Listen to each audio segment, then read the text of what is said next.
ஆக்சுவலாக ரீஸ்ட்ரக்சர் பண்ணி வேல்ஸ் ஃபிலிமில் பெரிய பட்ஜெட்டில் எடுக்கிற முதல் படம் மூக்குத்தி அம்மன் 2. நயன்தாரா மேடம் பற்றி நான் சொல்லி ஆகணும்.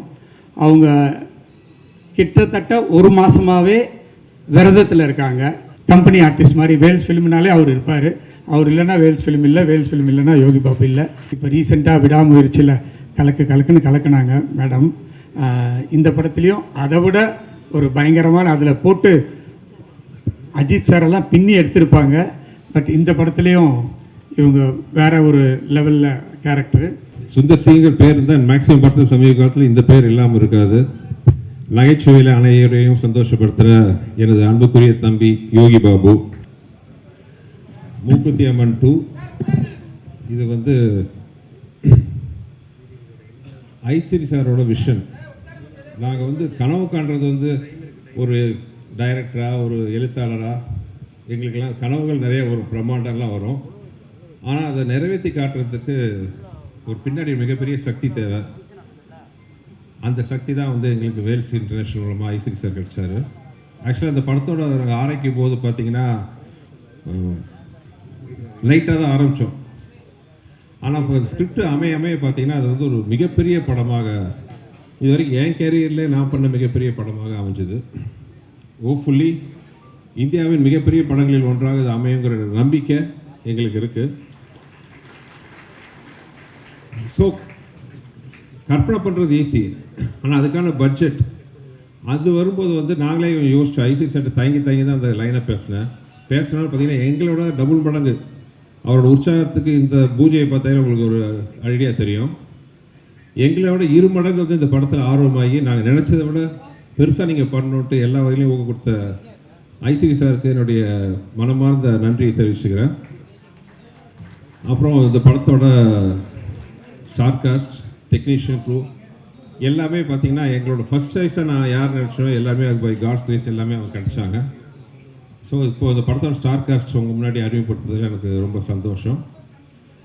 முதல்ல இந்த படத்தில் மூக்குத்தி அம்மனுக்கு ஈக்குவலாக, அந்த அம்மனுக்கு ஈக்குவலாக நிற்கிறதுக்கு 2 பவர்ஃபுல் கேரக்டர் தேவை. அதில் மெயினாக அது ஹீரோயின்ஸில் ஒரு பவர்ஃபுல்லான ஒரு அழகு மட்டும் இல்லாமல் ஒரு பர்சனாலிட்டிலாம் மட்டும் இல்லாமல் ஒரு நல்ல திறமையான ஒரு ஆர்டிஸ்ட். அவங்களுக்கு நான் நினச்சோம், எனக்கு மனசில் முதல்ல ஆர்டிஸ்ட் அவங்க தான். அவங்க பண்ணுவாங்களான்னு சின்ன தயக்கத்தோடு தான் அப்ரோச் பண்ணோம். பட் எங்களோட ஒரு ஆர்வமாக டிஃப்ரெண்ட்டான கேரக்டர் கண்டிப்பாக பண்ணுறேன்ட்டு இந்த படத்துக்கு முதல் சைன் பண்ணேன் artist miss Regina. Please come to the stage. அதுக்கப்புறம் ரொம்ப நாளாக எனக்கு பிடித்த ஒரு ஆர்டிஸ்ட், நம்ம மொழியில் இல்லை, கன்னடத்தில் ஒரு முன்னணியில் இருக்கிற ஒரு ஹீரோ ப்ளஸ் டைரக்டர், ஒரு பவர்ஃபுல் பர்சனாலிட்டி, அங்கே ஒரு மிகப்பெரிய ஆக்ஷன் ஹீரோ. பட் இந்த படத்தில் ஒரு நெகட்டிவ் கேரக்டர்னோடனே எனக்கு ரொம்ப நாள் அவர் கூட ஒர்க் பண்ணணும்னு ஒரு ஆசை. ஒரு பெரிய ஹீரோவாக இருந்தாலும் இந்த படத்தில் ஒரு நெகட்டிவ் கேரக்டர் கேட்டோன்னே ரொம்ப ஸ்போர்ட்டிவாக கேரக்டர் பிடிச்சி நடிக்க ஒத்துக்கிட்டேன் மதிப்பிற்குரிய மிஸ்டர் துனியா விஜய் அவர்கள்.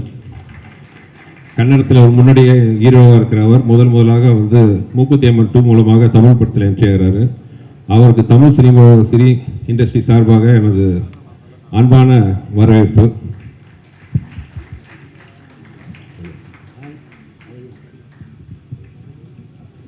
அடுத்ததாக என் படத்தில் எப்பவுமே சுந்தர் சிங்கர் பேர் இருந்தால் மேக்ஸிமம் படத்தில் சமீப காலத்தில் இந்த பேர் இல்லாமல் இருக்காது. நகைச்சுவையில் அனைவரையும் சந்தோஷப்படுத்துகிற எனது அன்புக்குரிய தம்பி யோகி பாபு.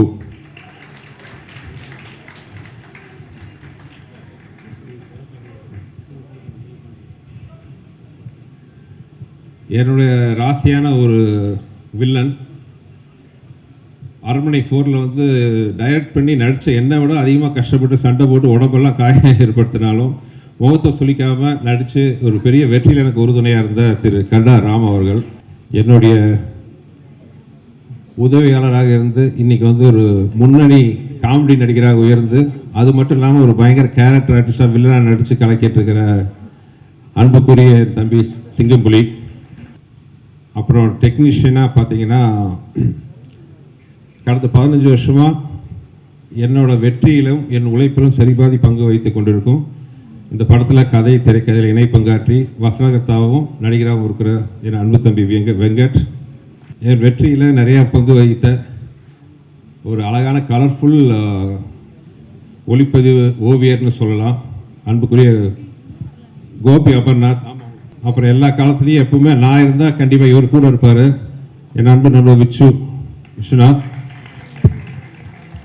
அப்புறம் உதவி இயக்குனர் கதிர், இயக்குனர் ஆகிட்டார் இந்த படத்தில் வந்து எனக்கு துணையாக உதவி இயக்குனர் ஒர்க் பண்ணுற கதிர். அப்புறம் நிறைய டீம் இருக்காங்க, இன்னும் நடிக்கிற ஆர்டிஸ்ட் நிறைய பேர் இருக்காங்க.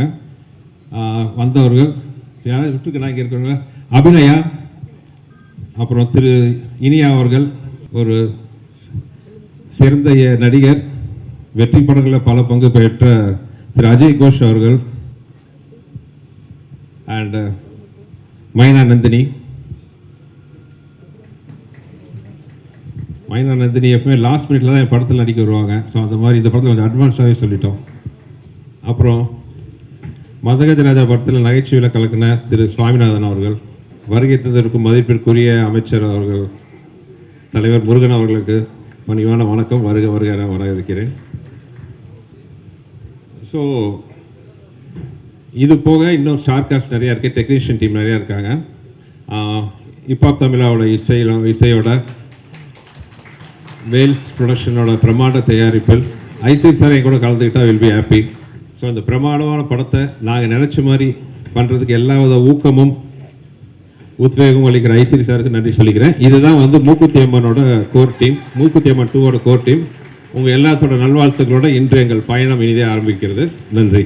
இந்த விழாவிற்கு சிறப்பு விருதினாக வருகை தந்து அமர்ந்திருக்கிற மத்திய அமைச்சர் அண்ணன் எல் முருகன்ஜி அவர்களே, மற்றும் இங்கே வருகை தந்திருக்கிற அனைத்து பெருமக்களே, உங்கள் அனைவருக்கும் என்னுடைய முதற்கண் வணக்கத்தை தெரிவித்துக் கொள்கிறேன். 5 வருடங்களுக்கு முன்பு மூக்குத்தி அம்மன் அப்படின்னு ஒரு படம் எடுக்கணும்னு அருமை நண்பர் ஆர்ஜே பாலாஜி வந்து என்னை அப்ரோச் பண்ணி அந்த படத்தினுடைய கதையை சொன்னார். எங்களுடைய குடும்பத்தினுடைய குலதெய்வம் வந்து மூக்குத்தி அம்மன். அதை அவர் பேர் சொன்ன உடனே எனக்கு அது ரொம்ப பிடிச்சி போய் உடனே ஆரம்பிக்கலாம் அப்படின்னு சொன்னேன்.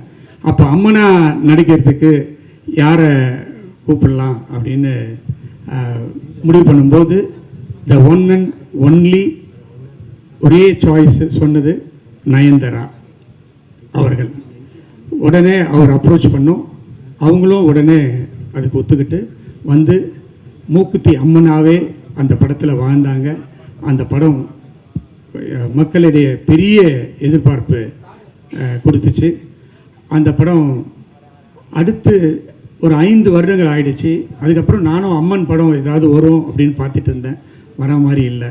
பேன் இந்தியாவாக ஒரு படம் பண்ணணும்,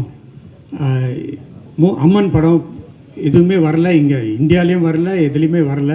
அதனால் ஏன் நம்ம வந்து மூக்குத்தி அம்மன் 2 பண்ணக்கூடாது அப்படின்னு எங்கள் டீம், வேல்ஸ் டீமோட ஒரு டிஸ்கஷன் நடந்தப்போ இந்த ஃப்ரான்ச்சைசி அப்படின்னு அம்மனுடைய ஃப்ரான்ச்சைசி யாரை வச்சு இதை டைரக்ட் பண்ணலாம் அப்படின்னு நினைக்கும்போது the one and only Sundar C sir தான் இந்த படத்துக்கு, அதாவது அவர் இப்போ வந்து அவரை வந்து ஃப்ரான்ச்சைசி கிங்குன்னே சொல்லலாம். ஏன்னா அரண்மனை அண்டு கலகலப்பு இதெல்லாம் 5, 6 அப்படின்னு எடுத்துகிட்டு போயிட்டே இருக்காரு. அதுவும் எல்லாமே வெற்றி படமாக எடுத்துகிட்டு போயிட்டுருக்காரு. ஸோ உடனே அவரை போய் அப்ரோச் பண்ணி இந்த மாதிரி சார் மூக்குத்தி அம்மன் 2 பண்ணணும் அப்படின்னு கேட்டேன். உடனே எனக்கு ஒரு 1 மந்த் டைம் கொடுங்க அப்படின்னு சொன்னார். 1 மந்த் முடிஞ்சு ஒரு ஸ்கிரிப்டோடு வந்து ஒரு 3 மணி நேரம் நரேட் பண்ணார். நான் இது வரைக்கும் அந்த மாதிரி ஒரு கதை கேட்கல, ரொம்ப பிரமாதமாக இருந்துச்சு. உடனே சார் நான் நயன் மேடம் கிட்ட பேசிடுறேன், அவங்க டேட் எப்போ கொடுக்குறாங்களோ அப்போ போயிடலாம் அப்படின்னு சொல்லி, அது ஒரு சார் சொல்லும்போதே வந்து சார் இதை ஒரு சின்ன படமாக பண்ணால் சரியாக வராது சார், இது ஒரு மிகப்பெரிய படம், பேன் இந்தியாவாக ஹிந்தி, தெலுங்கு, கன்னடம் எல்லாத்துலேயும் சேர்த்து பெருசாக பண்ணணும் அப்படின்னு சொன்னார். நானும் ஓகே சார் அப்படின்னு சொல்லி பட்ஜெட் என்னன்னு கேட்டேன். 3 விரலில் காமிச்சார். 3 டிஜிட்டில் தான் சார் இதை பண்ணணும், இல்லைன்னா பண்ண முடியாது சார், அப்போ தான் இது நல்லாயிருக்கும் அப்படின்னாரு.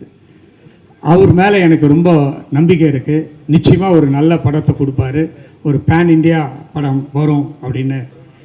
ஓகே சார் அப்படின்னு அந்த இது வந்து அவர்கிட்டயே ஒப்படைச்சிச்சு.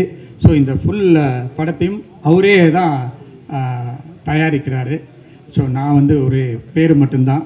ஸோ இந்த படத்தில் டெக்னிக்கல் ஆகட்டும், பட்ஜெட் ஆகட்டும், விஷுவல் ஆகட்டும், எல்லாமே வந்து எக்ஸ்ட்ராடினரி தியேட்ரிக்கல் எக்ஸ்பீரியன்ஸாக நிச்சயமாக இருக்கும். அதில் எனக்கு ஒரு பெரிய நம்பிக்கை இருக்குது.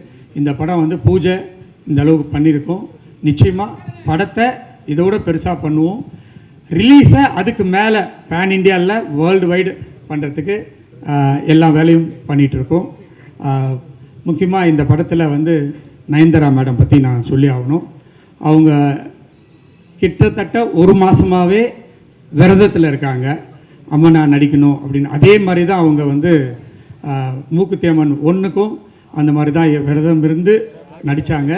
இப்போ 1 வாரமாக அவங்க மட்டும் இல்லை, அவங்க வீட்டில் அவங்க குழந்தைங்க எல்லாமே விரதத்தில் இருக்காங்க. இப்போ வந்துக்கிட்டே இருக்காங்க. ஸோ உண்மையாகவே இந்த படத்தில் அவங்க ஒரு அம்மனாகவே வாழ போகிறாங்க அப்படின்றது தான் நான் சொல்லணும். அவங்களுக்கு இந்த கதை ரொம்ப பிடிச்ச கதை, ரொம்ப இன்ட்ரெஸ்டிங்காக இருக்காங்க இந்த படத்தை பண்ணுறதுல. பழைய 1 படத்தில் ஊர்வசி மேடம் நடித்தாங்க. இந்த படத்துலேயும் அவங்க அம்மாவை நடிக்கிறாங்க. அந்த படத்தில் ஹிப்ஹாப் ஆதி அருமை தம்பி எனக்கு ரொம்ப என்னுடைய அன்பு சகோதரர்னு சொல்லலாம். அரண்மனை 4 போட்டார். அந்த படம் மிகப்பெரிய வெற்றி. உடனே சுந்தர் சார் சொன்னார், இதுக்கு ஹிப்ஹாப்பை போட்டுடலான்னு. சார் எனக்கு ரொம்ப சந்தோஷம் அப்படின்னு சொல்லி உடனே ஹிப்ஹாப்பும் உள்ளே வந்துட்டார். அருமை சகோதரர் துனியா விஜய் கர்நாடகாவில் பெரிய ஹீரோ. அவர் நடிப்பாரா சார்ன்னு சுந்தர்சி சாரை கேட்டேன். இல்லை நான் அவரை பேசி கன்வின்ஸ் பண்ணிடுறேனாரு. அவரும் பேசி கன்வின்ஸ் பண்ணிட்டு வந்துட்டாங்க. இப்போ ரீசெண்டாக விடாமுயற்சியில் கலக்குன்னு கலக்குனாங்க மேடம். இந்த படத்துலேயும் அதை விட ஒரு பயங்கரமான அதில் போட்டு அஜித் சாரெல்லாம் பின்னி எடுத்திருப்பாங்க. பட் இந்த படத்துலேயும் இவங்க வேறு ஒரு லெவலில் கேரக்டரு. அப்புறமா எல்லாருக்கும் தெரியும், நம்ம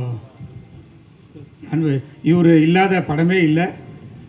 வேல்ஸ் ஃபிலிம்லேயும் அவர் ஒரு கம்பெனி ஆர்டிஸ்ட் மாதிரி. வேல்ஸ் ஃபிலிம்னாலே அவர் இருப்பார். அவர் இல்லைன்னா வேல்ஸ் ஃபிலிம் இல்லை, வேல்ஸ் ஃபிலிம் இல்லைன்னா யோகி பாபு இல்லை. ஸோ அவர் அதே போல் தான் சுந்தர்சி சார் படத்துலேயும். ஸோ அஜய் கோஷ் சார் இருக்கார், கருடா ராம், இவங்கெல்லாம் இந்த படத்துக்கு பெருமை சேர்க்கறதுக்காக இருக்காங்க. வேல்ஸ் ஃபிலிம் இன்டர்நேஷ்னல் வந்து 23-24 பப்ளிக் லிஸ்டிங் போயிருக்குது. அதாவது ரீசெண்டாக தமிழ் சினிமாவில் லிஸ்டிங் போன ஒரே கம்பெனி வேல்ஸ் தான். ஸோ இப்போது நாங்கள் ஒரு ரீஸ்ட்ரக்சர் பண்ணி ஒரு நிறைய படங்களை லைனப் பண்ணியிருக்கோம். அதுக்காக ஒரு தனி ஃபங்க்ஷனே இருக்குது. கூடிய விரைவில் அந்த ஃபங்க்ஷனில் நம்ம எல்லோரும் மீட் பண்ணுவோம். அப்போது வேல்ஸ் ஃபிலிமுடைய லைனப்ஸ்லாம் சொல்லுவோம். வேல்ஸ் ஃபிலிமில் வந்து பெங்களூரில் வேல்ஸ் ஜாலிவுட் அப்படின்னு ஒரு என்டர்டெயின்மெண்ட் பார்க் அண்ட் ஸ்டுடியோ இருக்குது. அதுவும் வேல்ஸ் ஃபிலிமோட சேர்ந்தது தான். அது மட்டும் இல்லாமல் தியேட்டர்ஸ், டிஸ்ட்ரிபியூஷன்ஸ் இதெல்லாம் வேல்ஸ் ஃபிலிம்ஸில் ஒர்க் நடந்துகிட்டு இருக்குது. ஸோ சினிமாவில் ஒரு பெரிய என்னுடைய ஃபாதர் மறைந்த ஐசரி வேலன் வந்து காமெடி நடிகர், மறைந்த எம்ஜிஆரோட நிறைய படங்கள் நடித்தவர். அந்த ஒரு பேஷனில் நான் ஒரு மூவிஸ் பண்ணணும் அப்படின்னு ஒரு ஆசையில் பண்ணிகிட்ருக்கேன். அதுக்கு எல்லாரும் நல்ல ஹெல்ப் பண்ணிகிட்ருக்காங்க. ஆக்சுவலாக ரீஸ்ட்ரக்சர் பண்ணி வேல்ஸ் ஃபிலிமில் பெரிய பட்ஜெட்டில் எடுக்கிற முதல் படம் மூக்குத்தி அம்மன் 2 அப்படின்றத இங்கே நான் சொல்லிக்கொள்வதில் ரொம்ப சந்தோஷப்படுறேன். வேல்ஸ் ஃபிலிம் இன்டர்நேஷ்னலோடு சேர்ந்து ஐவிவி, ஆவினி, ரவுடி பிக்சர்ஸ் எல்லோரும் சேர்ந்து இந்த படத்தை தயாரிக்கிறதுல எனக்கு மிக்க மகிழ்ச்சி. இந்த விழாவுக்கு வந்த அனைவருக்கும் என்னுடைய மனமார்ந்த நன்றியை தெரிவித்து விடைபெறுகிறேன். நன்றி, வணக்கம்.